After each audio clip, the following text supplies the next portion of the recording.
বদলে গেল উচ্চ মাধ্যমিক পরীক্ষার সিলেবাস। আর পরীক্ষা দিতে হবে না আগের পদ্ধতিতে। তোমরা যারা ক্লাস 10-এ মাধ্যমিক পরীক্ষা দিয়ে ক্লাস 11-এ উঠে আর্টস, কমার্স বা সায়েন্স যে স্ট্রিমই নিয়ে থাকো না কেন, পরীক্ষা দিতে হবে নতুন পদ্ধতিতে। এখন থেকে পরীক্ষা হবে সেমিস্টার সিস্টেমে, অর্থাৎ 6 মাস ছাড়া হবে পরীক্ষা।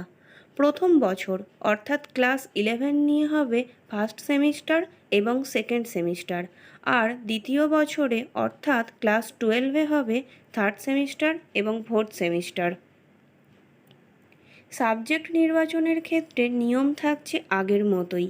দুটি কম্পালসারি ল্যাঙ্গুয়েজ থাকছে, অর্থাৎ বাংলা ও ইংরেজি বিষয় নির্বাচন করতে হবে।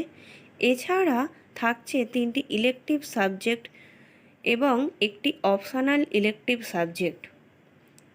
ভিডিওটি ভালো লেগে থাকলে লাইক, কমেন্ট এবং সাবস্ক্রাইব করতে ভুলবেন না।